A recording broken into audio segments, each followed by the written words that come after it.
Today on the Matt Walsh Show, the media tells us that the Democrat Party is rebranding masculinity. Tim Walz and Kamala's husband are, they say, the new icons of modern manhood. They're the models for us to follow. I'll explain why that's a major problem. Also, Don Lemon releases a commercial for my new film, Am I Racist? It was an unintentional commercial, but a commercial all the same. And with the DNC finally and mercifully over, we can now say for sure that the worst moment of the whole abysmal event was the slam poetry performed by acclaimed poet Amanda Gorman. We'll talk about all that and more today on the Matt Walsh Show.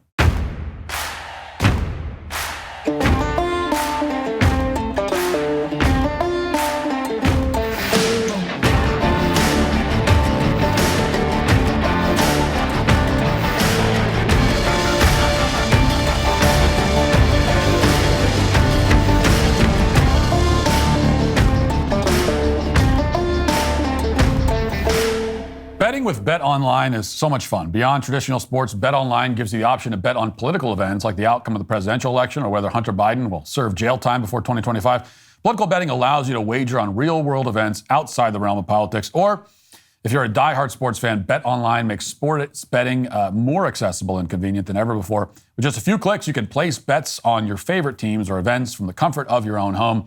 BetOnline prides themselves on their higher-than-average betting limits of up to $25,000, and you can increase your wagering amount by contacting their player services desk by phone or email. So while you're watching your favorite team or the news on upcoming elections, why not spice things up with a friendly wager at BetOnline? Go to betonline.ag to place your bets today. Use promo code Walsh for a 50% sign-up bonus of up to $250. That's betonline.ag. Use promo code Walsh. BetOnline, the options are endless. Before it became a content farm full of AI-generated clickbait, Sports Illustrated was at one point a serious publication where major political figures discussed issues of national importance, if you can believe it. And that was the case in December of 1960 when Sports Illustrated featured an article from John F. Kennedy, who was the president-elect at the time. The article was entitled The Soft American, and it addressed the crisis in masculinity that America was experiencing in the post-war period as men took office jobs and adjusted to suburban life. In the article, Kennedy called on men to maintain their physical and mental fitness because the strength of the country depended on it, he said. As Kennedy put it, the knowledge that the physical well-being of the citizen is an important foundation for the vigor and vitality of all the activities of the nation is as old as Western civilization itself. It was a sentiment you're unlikely to hear from politicians these days, expressed with an eloquence and maturity of thought and speech that you're even less likely to hear these days. But it was a theme that Kennedy hit often. It was one of the reasons he was elected. For Democrats in the 1960s, masculinity was a virtue worthy of reinforcing and protecting as much as possible. Going soft, as Kennedy put it, was tempting. It was the natural way forward for a lot of people in the modern age, as you indulge in all the modern luxuries and all that sort of thing, but it would ultimately doom the country. And this was not an especially controversial point back then or at any other point in world history. But in the 1960s, Democrats were the political party that successfully communicated that message to Americans. 6 decades later, amid another genuine masculinity crisis, as evidenced by plummeting sperm counts, a rash of men who say they're really women, declining rates of marriage, rapidly inclining rates of fatherlessness, and so on, Democrats are now taking a very different approach. They've realized that emasculated men are easier to control. Weaker men are much less likely to resist wealth confiscation, gun confiscation, and many other indignities. And because the modern Democrat Party cares about control and really nothing else, they're not really taking JFK's approach. Instead, they're doing everything they can to make the masculinity crisis even worse. Specifically, Democrats are now pushing what they say is a new plan to revamp and update the entire concept of masculinity for the modern age.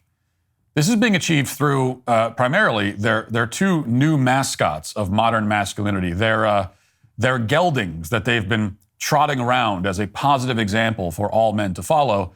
And those are, of course, Tim Walz and Kamala Harris's husband, Doug Emhoff. Now, this new ideal man, personified by Emhoff and Walz, is a bumbling, ridiculous cornball. He's an obedient lackey who does not challenge anyone or anything least of all the women in his life who he happily subordinates himself to. You know, it's certainly no coincidence that the left's paragons of masculinity are men who play second fiddle to more powerful women. This might sound like one of those forbidden conspiracy theories that's definitely not happening, but pretty much the entire corporate media has admitted that it is happening. Here, for example, is CNN explaining that Democrats are intentionally trying to appeal to men who are not, quote, testosterone-laden. But they are doing so in trying to put forward male figures, Tim Walz being one of them, Doug Emhoff last night, who can speak to men out there who might not be the sort of testosterone-laden, gun-toting kind of guy who wants to listen to Hulk Hogan and the kind of players that came out at the RNC, or might want to listen to that, but also, in addition, understand that it's okay in 2024 to be a man comfortable in his own skin who supports a woman. And that's something that they really are trying to work on with male voters beyond the base. Imagine the men that are watching CNN and like resonating with that. Yeah, you're right. It's good that someone's finally talking to us pathetic wusses of the world. Now, when CNN comes out and states that the Democrats' vice presidential nominee and the vice president's husband both have low testosterone, you know this is a message that the party pre-approved. At any other point in American history, this would have been as seen as insulting and condescending, and rightfully so. I mean, to come out and say that this is the party for men who are not testosterone-laden, like at any other point in history, that's the best way to kill the party. Like, no man is going to want to be a part of that if that's how you sell it. But Democrats no longer believe that it's remotely insulting or condescending to publicly state, as explicitly as possible, that someone is an effeminate, low testosterone wimp. And that's because they want to encourage that behavior as much as possible. And that's why CNN isn't the only media outlet doing this. The New York Times, for example, recently reported from the DNC that Tim Walz's primetime debut, quote, offered football analogies and an alternative to Trumpian masculinity. The paper stated that, quote, Mr. Walz contributed an idea of masculinity that contrasted with Donald Trump's performative pro-wrestling influence machismo. According to the Times, not all coaches are men, but there are few pop culture archetypes more male-coded. There's the coach as paternalistic strongman, the my way or the highway leader whom you obey or you're off the team. There's the coach as icon, the Vince Lombardis and Tom Landrys, whom fans hold equal to political leaders or greater. But there's also the coach as nurturer, mentor, character builder, surrogate father. Wednesday's production cast the Democrats as the party of both football and Oprah, balancing the ticket with a little inspirational male weepy sports drama. Yes, they wrote that Tim Walz adds male weepy drama to the ticket. And we're supposed to think that that's somehow inspirational. In fact, we're supposed to think that a weepy male is so inspirational that it makes Tim Walz the surrogate father of America. Who needs your own father when you have a phony, manipulative politician who's willing to cry a little on stage as he lies about every possible detail in his biography? Why not have Tim Walz raise your children? That's what they're saying. And by the way, Tim Walz signed a law allowing Minnesota to effectively raise your children if he or she identifies as trans and flees to the state. So, this isn't really even a rhetorical question. The Independent ran a similar headline pushing Tim Walz as the symbol of masculinity, which is, this is how you know this is all coordinated, because it's just this onslaught of this sort of stuff all happening this week. Here's what they said, quote, Tim Walz is clearly a Midwest man's man, but he's the antidote to toxic MAGA masculinity. The Independent wrote, quote, the image of a high school football coach is often one of a whistle-clutching Neanderthal. Walz and the Harris campaign are making a point of highlighting the ways that the Minnesota governor has sought to break that cultural mold, like when the then football coach took the initiative to sponsor a gay-straight alliance at the school where he worked. Yes, because nothing says masculinity like a grown man who, for some reason, helped to organize a gay club at his school so that he could talk with children about their sexuality, all before he eventually put tampons in the boys' bathroom. That's what masculinity means to Democrats in 2024. It means that you're willing to advance left-wing politics at every available opportunity. It has nothing to do with your character or your physical attributes or anything like that. As long as you're a loyal servant of the party, that makes you masculine. Now, for a white guy like Tim Walz, playing the role of a loyal foot soldier means that he has to be willing to be mocked openly for his skin color. So Tim Walz has happily played along with that. As I've discussed before, he appeared for this scripted moment with Kamala Harris in which she mocks him for being white, and he just sort of nods sheepishly and submissively. Let's watch that again. Like I have white guy tacos and what is like that? black, like mayonnaise and tuna? What are you doing? pretty much ground beef and cheese. That's okay. Do you put any flavor in it? No. Oh. Here's the deal.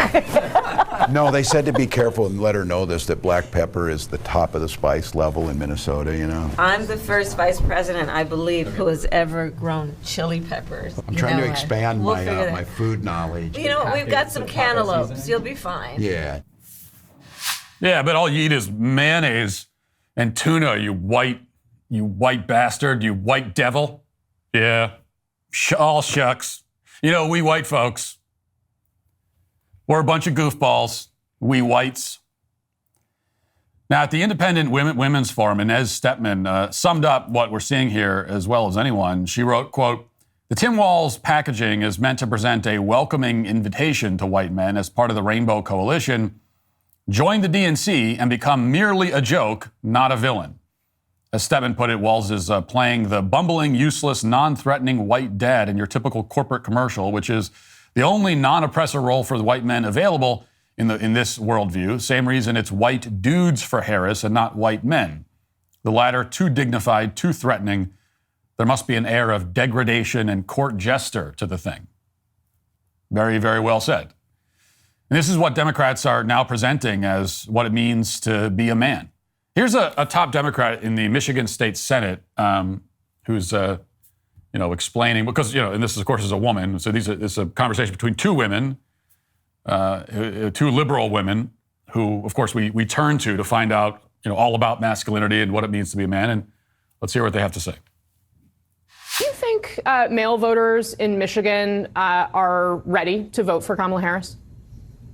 I think so. And I think her selection of Tim Walz as a running mate was a perfect choice. We saw white dudes for Kamala Harris, one of these Zoom calls, get organized. And I've seen some really smart commentary that Tim Walz presents finally a counter to this GOP hyper-masculinity that they've presented as what it means to be a man. And what Tim Walz presents is another version where you can be fun and joyful. You can love your daughter. You can be a family man. You can be a veteran. You can love football.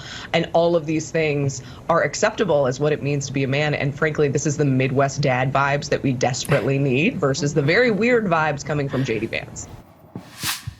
And, of course, these two women, they'd be the first to tell you that, if a man talks about abortion, let's say, they'll be the first to say, no uterus, no opinion.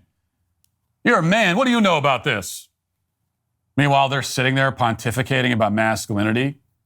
Like these two women in particular, if I were to make a list of all the people in the world who I would consider to be, let's say, authorities on masculinity, they wouldn't even make like the top 1 million on the list. I would ask my dog about what it means to be a man before I would ask these two. Now, no one on the right, by the way, anywhere, just to react to what she actually said there, nobody on the right anywhere has stated that being a man means you don't care about your family. Nobody, at least no conservative, has ever suggested that real men don't love their daughters. In fact, we have always said exactly the opposite. Okay, are you paying attention? This woman, this is the problem. See, this woman, that woman, like anytime a man tries to explain anything, she doesn't listen because you're mansplaining. Well, you clearly have not been listening at all to what we actually say about masculinity because you're completely confused. We have always said the first thing a real man does is protect and care for his family. That has been our message all along. That's what we say.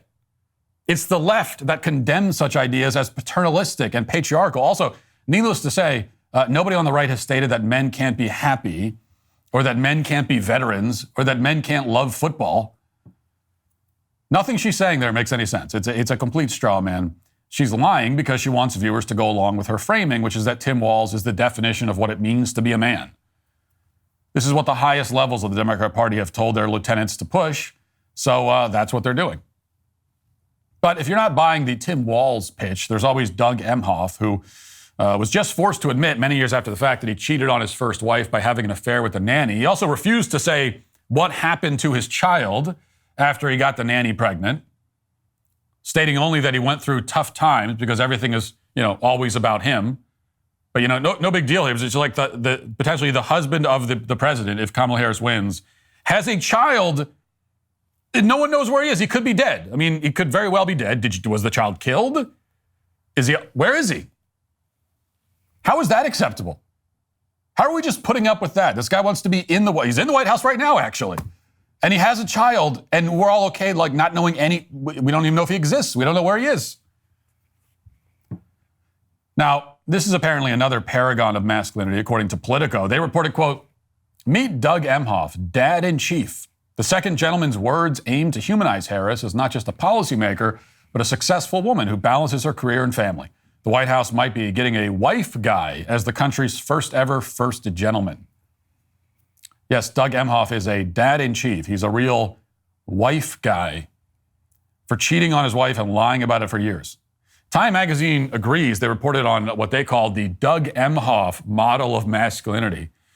They wrote after Emhoff's speech at the DNC that, quote, "It was a relief to have an alternative model of manliness to admire and aspire to than the one often projected on the culture." These media organizations, like the Democrat Party that controls them, they know exactly what they're doing here. They know that Doug Emhoff and Tim Walz are not presenting an alternative model of manliness at all.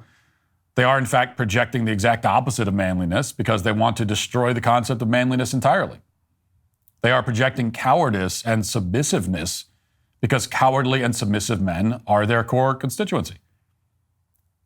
And that's why, in the span of just 60 years, the so-called soft American has gone from the bane of the Democrat Party to their model for America. Now let's get to our 5 headlines.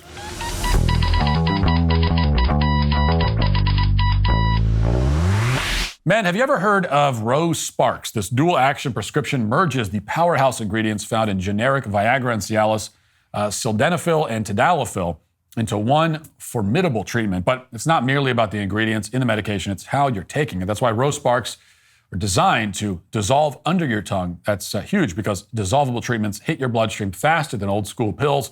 Rose Sparks keeps you present with your partner instead of waiting for a pill to work. Rose Sparks leverages the benefits of sublingual administration, meaning the tablet dissolves under your tongue. This method allows for fast absorption directly into the bloodstream, bypassing the digestive system. The result, quicker onset of action, reducing the wait time typically associated with traditional pills.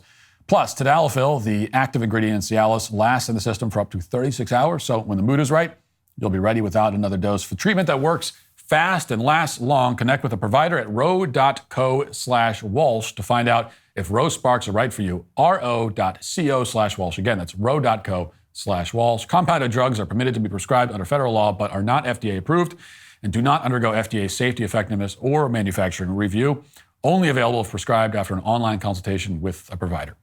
Is America headed in the right direction? A majority of Gen Z supports left-wing policies like open borders and socialism. If we don't reach them and change their minds, the country we know and love will be lost forever. PragerU is the leading nonprofit when it comes to influencing young people.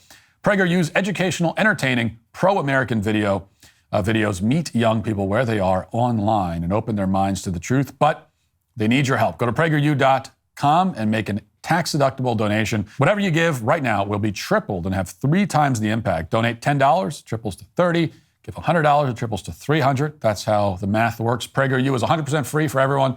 No fees or subscription. They don't rely on ads or clickbait headlines. Contrary to what the left says, PragerU isn't funded by a handful of billionaires. It's funded by people just like you. In order to keep making great content, reaching millions, and changing minds, PragerU needs your help. Please make a 100% tax-deductible donation at PragerU.com, and your gift will be tripled. So yesterday I told you all about my adventure at the DNC. It was a stunning and bold journey of self-discovery. And I also told you how one of the reasons I was there was to warn the convention attendees about the dangers of Project 2025. and I made a website, project2025.com, to give them more information. Me and my team walked around the convention and handed out hundreds and hundreds and hundreds of flyers directing people to go to project2025.com. And of course, as you saw yesterday, project2025.com is a beautiful website, state-of-the-art design from 1995, which has right in the middle of the website a trailer for my movie, Am I Racist? And a bunch of links that take you to buy tickets for the movie. Now, I showed you yesterday how Ben, one of the producers on the film, who's also in the movie, had a chance to talk to Don Lemon about the website, project2025.com. And Don Lemon was recording something on the convention floor and interviewed Ben about it. And we showed you footage that our team had shot of Don talking to Ben. We assumed that, of course, Don would never release the footage himself because he would find out what project2025.com is and wouldn't release it. I mean, I've been talking openly about it for a whole day now. It's all over Twitter. So we thought, it's hilarious that Ben talked to him and we loved it, but there's no way, it's not going to come out. He's not going to release it. And yet, still, last night, Don Lemon released, and then after a few hours deleted, this video, and just watch it all the way to the end. Do you think people are going to vote based on Project 2025 and how dangerous it is? People are talking about it. It has real resonance and salience among regular voters now. I'm worried about election integrity. I'm worried about women's right to choose and reproductive health. I'm worried about how we classify federal employees. It's a long list. Do you think people know enough about Project 2025? Project 2025 is relatively unknown. I think it's gotten a lot of buzz recently, but I think a lot of people don't want to read 900 pages of anything, so the really long format that the Heritage Foundation has put it in makes it so that a lot of people don't want to read about it. We've been talking to people about Project 2025. Yeah. Do you think people know how serious that is? No. It's a comprehensive document that is quite lengthy. And the reality is that most people, won't really take the time to be able to read it. What do you want people to know about it? That it is everything that is against America. It is a blueprint for destroying our country. We have the opportunity to do something to make sure that this document never sees the light of day in our White House. I don't see me or you being included in that 25 in a positive way. The Trump plan has nothing that is beneficial for black men, but to put us back where we came from many, many years ago. We got to go and vote. The excitement's great, but this excitement will mean nothing if we don't win. So let's just keep the momentum going and then go and vote. I would love for you guys to go to project2025.com and learn a little bit more about Trump's absolutely radical agenda. There it is. There's Ben with, and that's how the video ends. We didn't even end it there. It's like, that's how it ends. With project2025.com, Don holding up the card to the camera, very last shot of the video. So Don Lemon agrees. Go to project2025.com and buy tickets to my new film, Am I Racist? This is Don Lemon, folks, telling you to do it. And I have to tell you, at first, this was so perfect, it was so great, that I really wondered whether Don had done it on purpose. Like, is Don Lemon secretly based? Did he intentionally go along with the joke? Is that what happened? Because how else do you explain a supposed journalist airing the footage, that footage, a day after I told everyone on Twitter what we did? And it was trending and thousands of people were talking about it. Now, okay, maybe Don Lemon doesn't follow me, fine, but even just like 5 seconds of due diligence. You're editing the video. Nobody even goes to the site. Not one. It'd only take 1 second on the site to see that, or did they go to the site and say, well, it looks right. Yeah, okay. Wow, Project 2025 is worse than I thought. I don't know. I don't know what happened. I don't know how this happens, but it does turn out, though, that Don Lemon is not based. This was not intentional because he deleted the video. So clearly, this was not any kind of signal that he was sending, to the rest of us, to the right, to let us know that, hey guys, this has been a one long, deep undercover operation. I've been with you the whole time. I wanted to believe that.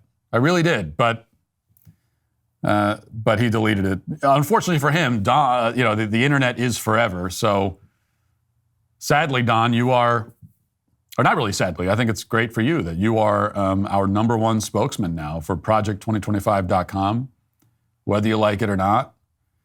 And I think it's the most significant thing you've ever done in your career. You should be proud of yourself. And you should be proud of yourself because the work that we're doing at project2025.com is so important. And so I thank you for your service in that regard. And, by the way, on another note, I actually wanted to play the whole video because I wanted to just see the parts leading up to it. None of those people have any freaking clue what Project 2025 is.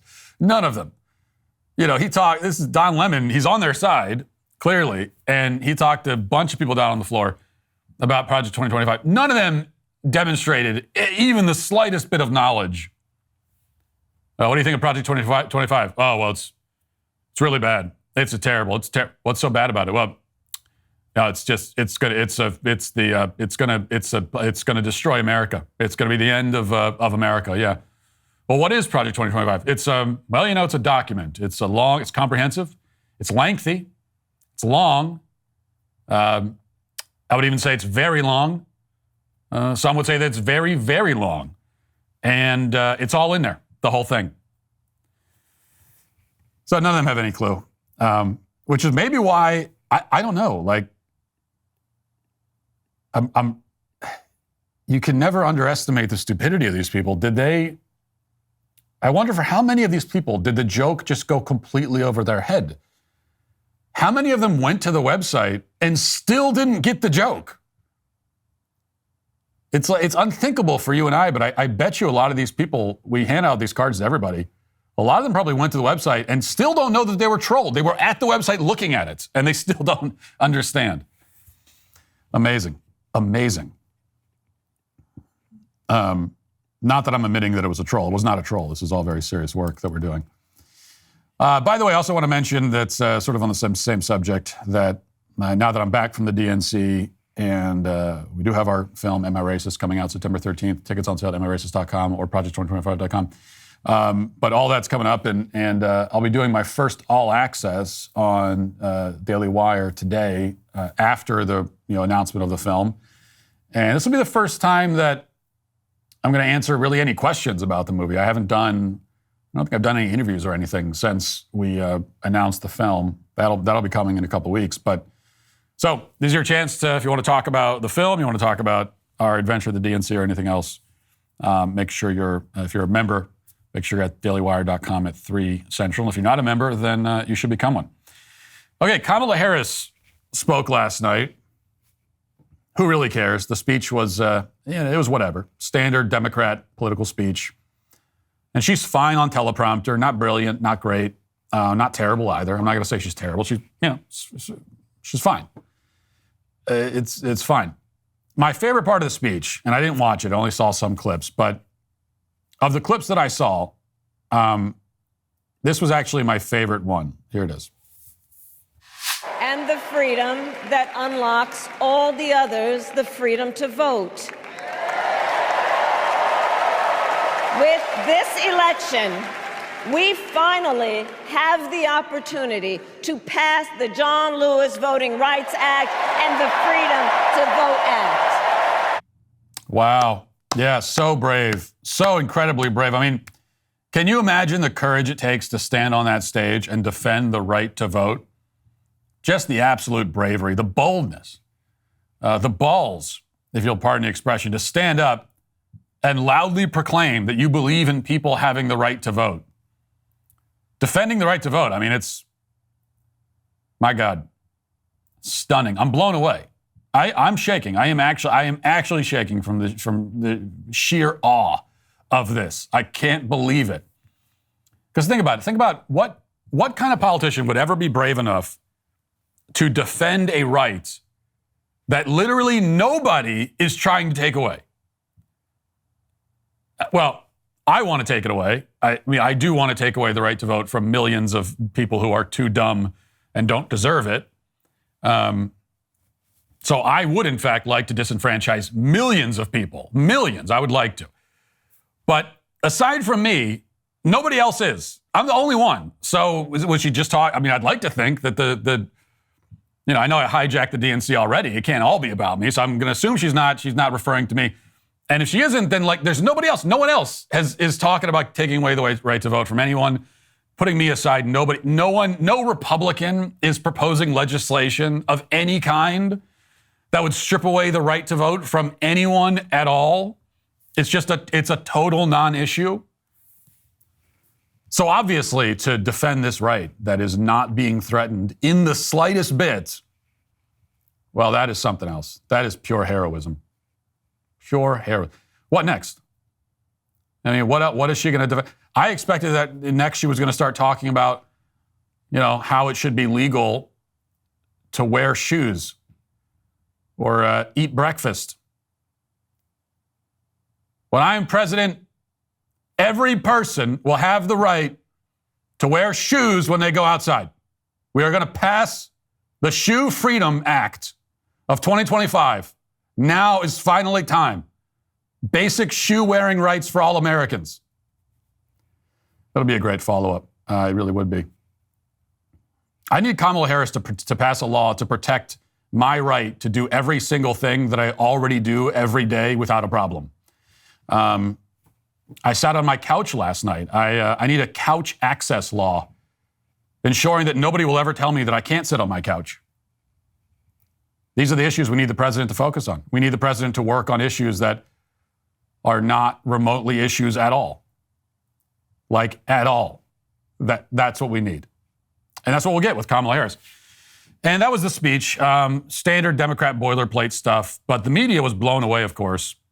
I want you to listen to this. I'm going to read a little bit. This whole thing is just, it's nauseating to read. But here, and I think this is kind of representative of the media's reaction to Kamala's speech last night.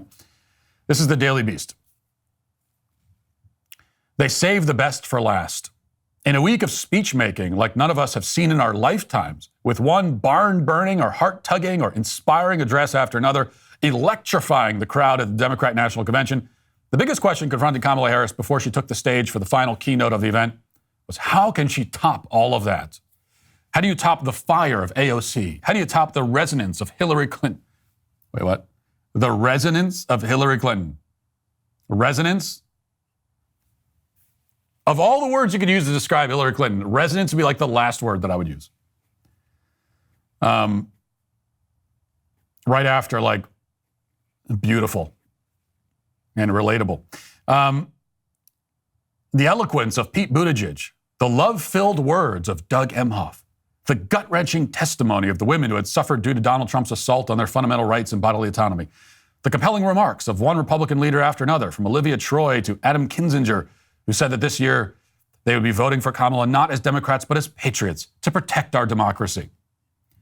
Michelle Obama described it as magic. Everyone spoke of the joy that lifted everyone's remarks even more effectively and consistently and higher than even the expertly crafted playlist that accompanied the ceremonial roll call vote on Tuesday night. All of it rose to a crescendo that itself was capping off the most remarkable month of spontaneous nationwide momentum building in U.S. political history, which meant that for the Vice President of the United States, the pressure was on. Could she be worthy of the week of praise? Could she live up to the expectations of the crowd or the audiences watching at home? Harris had to top it, and then she had to make the ultimate call to action. What is remarkable and deeply consequential is that she did just that. Even if she did not reach the highest highs of the Obama's remarks or the emotional depths plumbed by a simple cutaway from Tim Walz to his son, Gus, she delivered not only the speech of her life on Thursday night, she delivered one that in substance, tone, and historical significance surpassed all those that came before her during this week that would have had Daniel Webster sitting up and taking notes.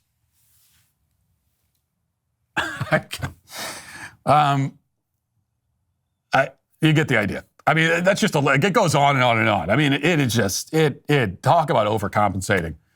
And I read this kind of thing, and the really scary thing is that, to me anyway, is that the dork who wrote this actually believes it. Like, I want to be clear. I don't think that he's pretending to have been that swept up by all this. I think that he actually was. I believe that he is so shallow and so spiritually and intellectually bankrupt that he watched a bunch of Democrat talking point speeches at a convention and felt deeply moved inside the depths of his soul. And he's not the only one. Every convention, you get stuff like this, right? I mean, it's more over the top for this one than usual, but you have people claiming to have been moved, shaken to their core, inspired, brought to tears. And I don't get it.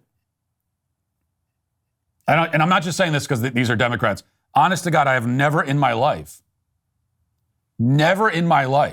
heard a speech from a politician that came anywhere close to getting that reaction out of me. I mean, contemporaneous. Like, I'm saying I have never heard a modern politician currently giving a speech. Now, I mean, there have been great political speeches in history that I've read about and that I've thought, wow, I would have liked to be there for that moment.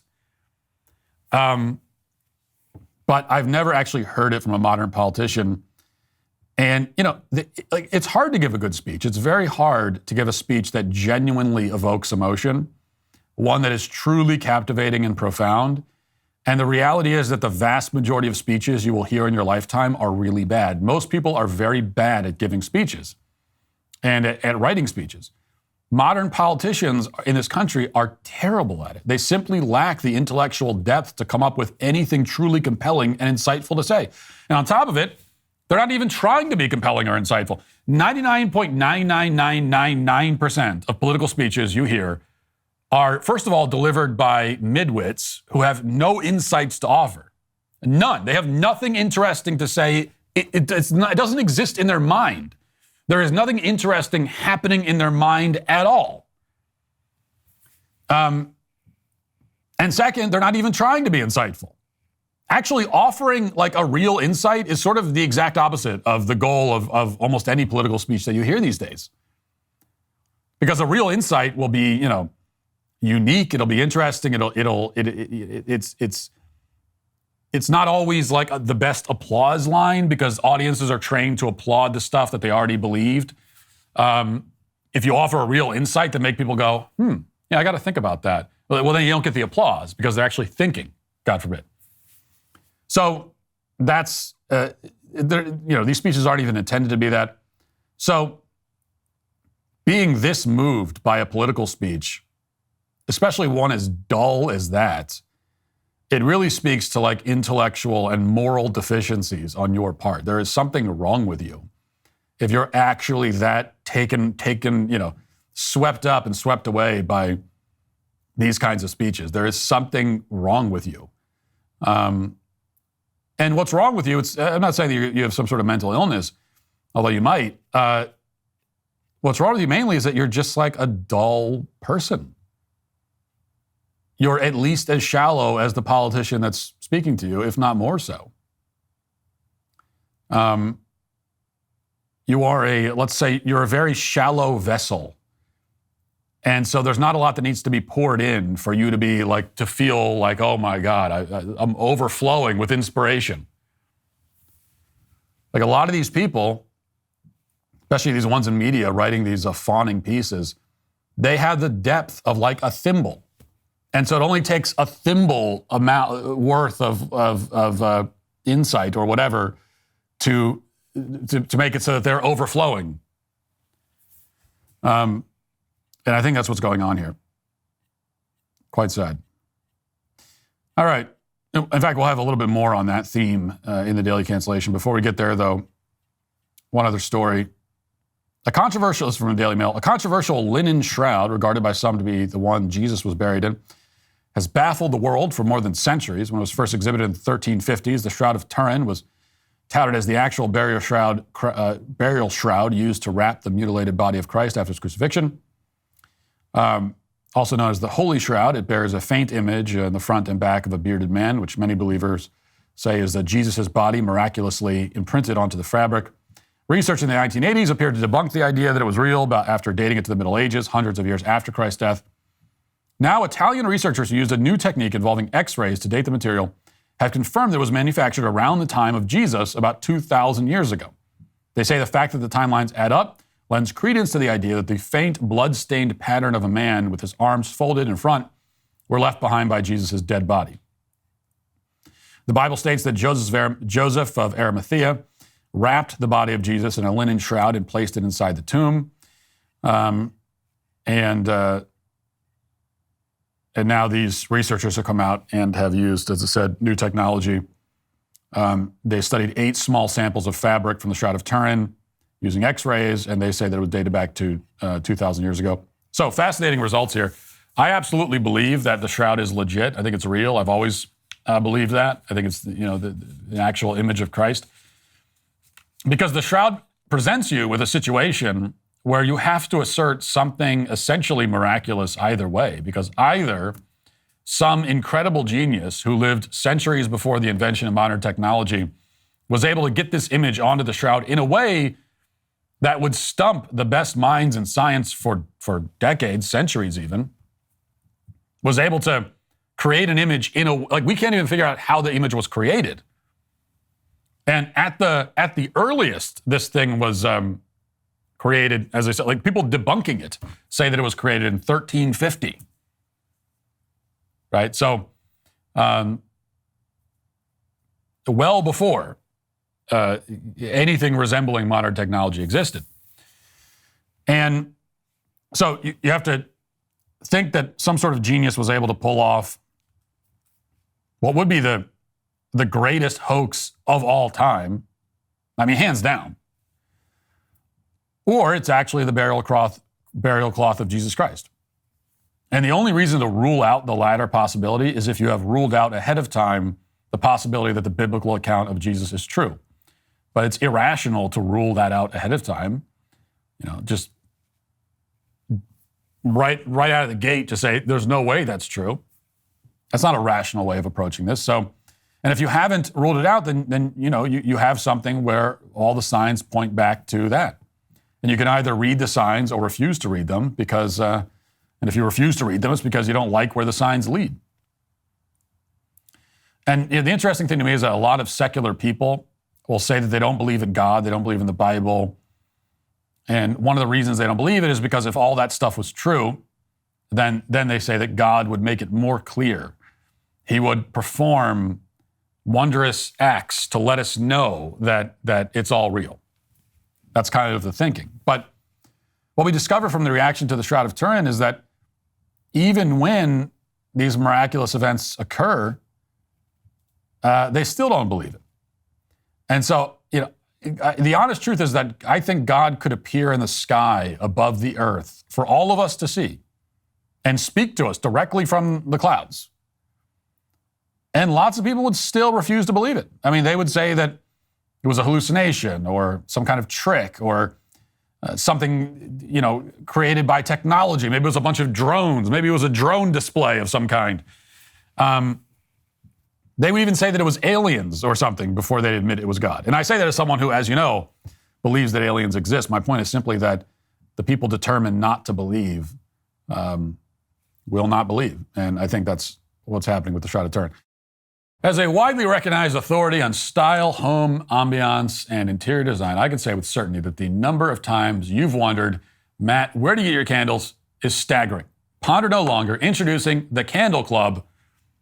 I will now performatively light the candle for your viewing enjoyment. And there it is. You can smell that. It smells like a mountain. If you smelled this and you didn't have any context. In fact, I've lit this candle in my office, and people come in and they say, "It smells like a mountain retreat in here. Is this some kind of mountain retreat?" And I say, "Why, yes, that's the name of the candle. It's the Mountain Retreat Candle, which features notes of green pine, balsam, and warm spice," which is also something people say when they walk in. They say, "I detect notes of green pine, balsam, and is that warm spice?" And I say, yes, it is again. That is again what it is. You can get that and other scents in my collection, all tailored to my highly refined olfactory palate. You can join now at thecandleclub.com for exclusive perks, 20% off a founding membership, a founder's box, 20% off all candles, exclusive access to members-only scents, and more. And also remember, when you light a candle, don't wave it around an open flame as I am right now. This is an example of what not to do with a candle. These candles are free of toxic ingredients and woke ideology, unlike the big brands out there that have all the wokeness in them. Because with the other candles, when you light the candle, you can smell. You light those other candles, you know, and you light it. People walk into your house in that case, and they say, it smells like woke. It smells like wokeness in here. I don't like this very much. So those are limited quantities of, there are limited quantities of exclusive member boxes. So get yours before they're gone. Head to I'll get this right eventually. Head to thecandleclub.com today. You know, my new film, The Daily Wire's first theatrical release, Am I Racist?, is about to hit theaters on September 13th, and we've already more than doubled the number of theaters nationwide since we announced it. Your advanced ticket purchases are making the left very, very nervous. Every single ticket sold right now in theaters that are already showing the film helps push it into even more theaters across the country. So congratulations. You're officially part of the vast right-wing conspiracy to bring common sense back to America, and it's going very, very well, the conspiracy is so far. In Am I Racist?, I teamed up with the same group of white guys who blew up leftist gender theory in What is a Woman, and now we're taking on the weird world of DEI. What we've uncovered is both hilarious and enraging. The response to advanced tickets has been amazing, but we're not done yet. If Am I Racist is playing at a theater near you, head over to AmIRacist.com and grab your advanced tickets today. Now let's get to our daily cancellation.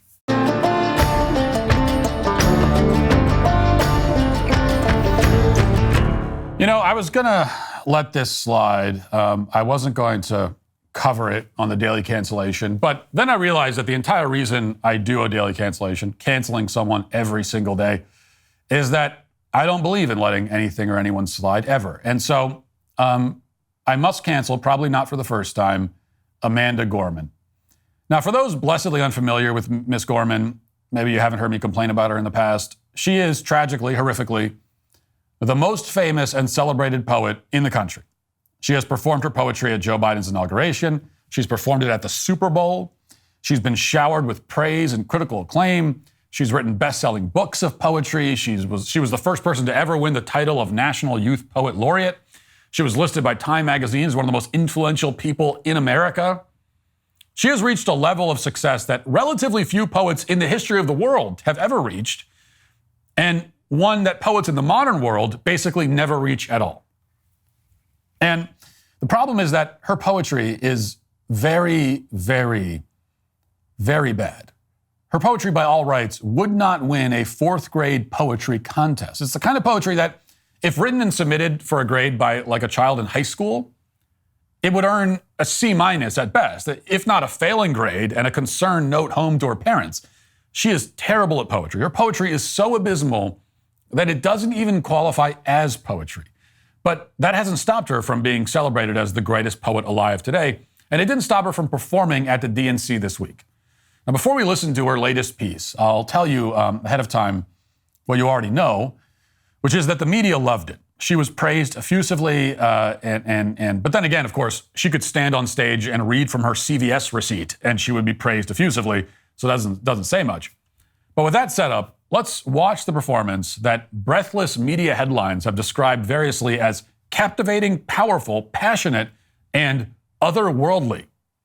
Here is Amanda Gorman with her new poem titled, This Sacred Scene. We gather at this hallowed place because we believe in the American dream. Okay, let's stop there for a moment. Two problems quickly. First, she called it a hallowed place, which is actually is a powerful and poetic description. I was there myself. I mean, it was indeed hollow in both a spiritual and intellectual way, but she didn't mean to say hollowed. We can assume that she meant to say hallowed. I mean, the title of this poem is This Sacred Scene, so hallowed would fit the title. It would not, however, fit the event she's trying to describe. What exactly is hallowed about the United Center Arena in Chicago? It's a fine arena, like it gets the job done. The outside is terrible. It smells like fecal matter everywhere, by the way, in Chicago. Can I just tell you, especially around that arena? I don't know if it's because if it's probably a bunch of Democrats are in town. There's always a bunch of Democrats there. But anyway, I would stop well short of hallowed to describe it, is what I'm saying. So the arena is not sacred. And a political convention itself is not only not sacred, but is one of the least sacred things I can possibly imagine, especially a convention that has a drive-through line for abortions outside. So We're one line into this thing, and already she's using the wrong word, which is actually the right word, while the right word is actually the wrong word. So we're all kinds of confused, but let's keep listening. We face a race that tests if this country we cherish shall perish from the earth, and if our earth shall perish from this country. I'm not going to keep interrupting, but I do have to just pause again just to say one thing, which is what? This is a race that tests if this country we cherish shall perish from the earth, and if our earth shall perish from this country. What? What is that supposed to mean, Amanda? How can the earth perish from the country? Perish from the earth is not a phrase that you can reverse and still retain any meaning. It's like saying, we will find out if the house is going to burn down or if the down is going to burn house, which is a phrase that I guess you can also turn into poetry by saying with very serious tone and pausing for dramatic effect. But let's give her the benefit of the doubt here. Maybe she was trying to say that if the race doesn't go their way, the earth will be killed by our country. It will perish from our country, as in like the way that something would perish from cancer. Which is just, it's a really confusing and clunky way of putting it. And it also makes no sense on multiple levels. For one thing, our country isn't killing the earth. No country is killing the earth. But if any country was killing the earth, it'd be a country in Asia, maybe like a country like China, not us. Second, if losing the election means that the country is going to perish, which is what you said at the beginning of that line, then how can the earth also perish because of the country? The country is gone, I thought. It perished. How can it kill the earth when it no longer exists? Which is it, Amanda? Is the country going to kill the earth, or is the earth going to... Which is it? You're not making any sense. If you're going to recite the most rote, banal, simpleton poetry of all time, the least you could do is have it make sense. This is the worst of all worlds. It's boring, cliched, trite, and also incoherent, which is an impressive feat. Continue. It falls to us to ensure that we do not fall, for a people that cannot stand together cannot stand at all. We are one family, regardless of religion, class, or color. For what defines a patriot is not just our love of liberty, but our love for one another.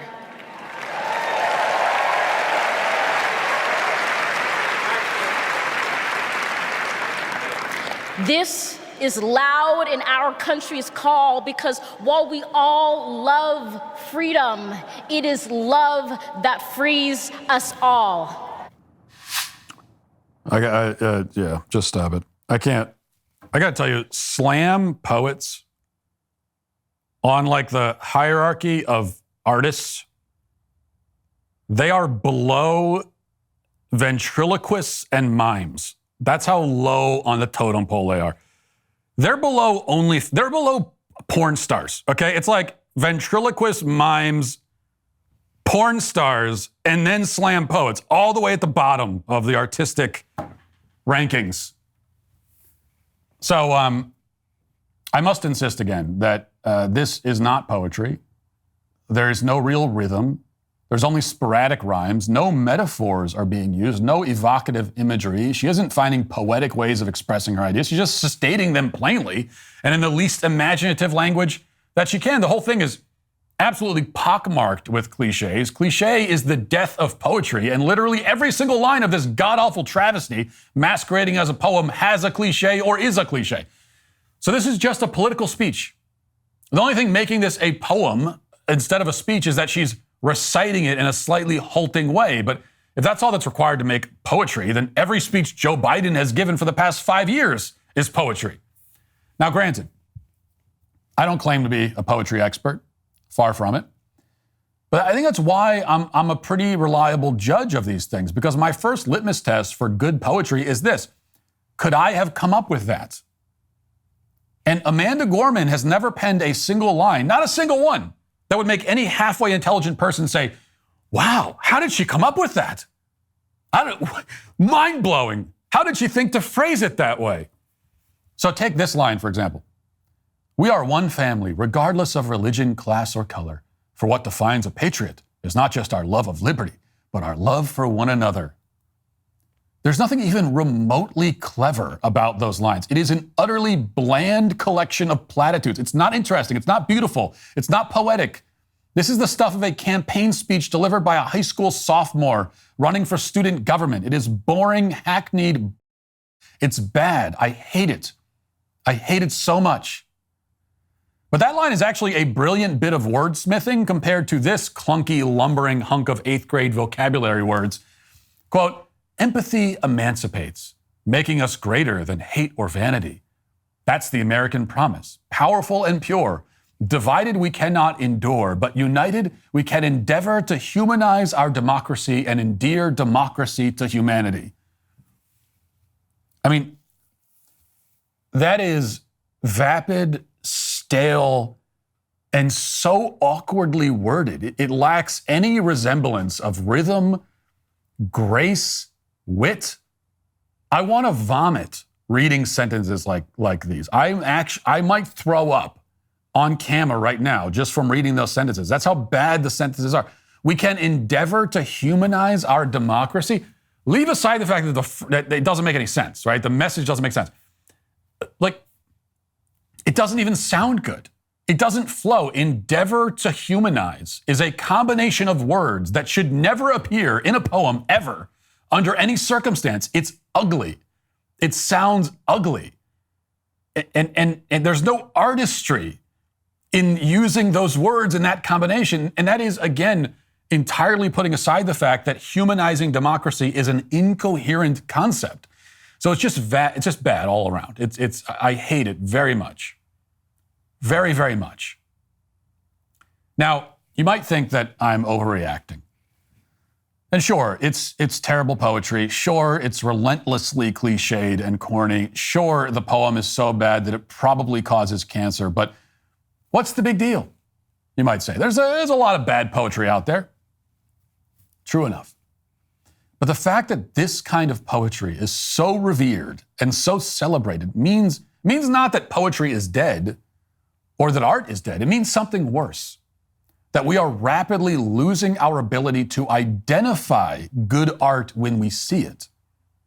So I don't have any contempt for Amanda Gorman just because she's a terrible poet. I want to make that clear. That's not her fault. And I'm sure she's a nice person, right? And she thinks that she's a great poet because that's what she's been told. She's been told that since she was like 10, right? The first time she wrote Roses Are Red, Violets Are Blue, everyone's like, oh my God, what? How did you come up with that? And so her whole life, she thought, like, I'm an amazing poet because that's all anyone's ever told her. So I don't even really blame her. I don't. I have instead seething contempt for all of the people in the audience who listen to this bilge and applaud and say, that's incredible. Did you hear how she said we should endeavor to humanize democracy? I mean, just what? Beautiful. Beautiful language. Stunning. Those are the people that I blame for this. They are the reason that art really will die in this country, not because people stop making great art, but because everyone else can't even recognize great art anymore. That's the tragedy here. Not that Amanda Gorman, as awful as she is, may be the best poet in the country, but it's that she definitely isn't the best. Yet she's good enough for so many people. They turn their back on art to guzzle this sludge instead. And so that is why Amanda Gorman and all of the people who applaud and praise her are all today canceled. And that'll do it for the show today and this week. Thanks for watching. Thanks for listening. Have a great weekend. I'll talk to you on Monday. Godspeed.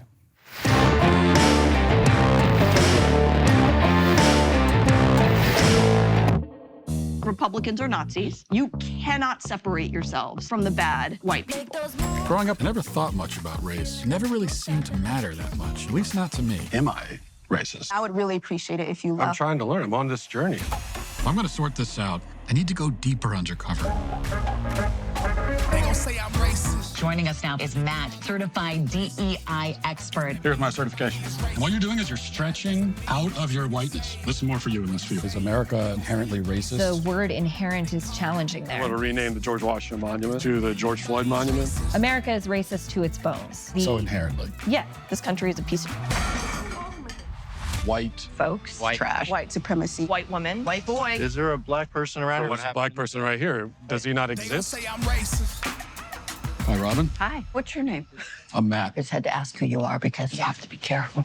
Never be too careful. They gon' say you racist. Buy your tickets now. In theaters September 13th. Rated PG-13.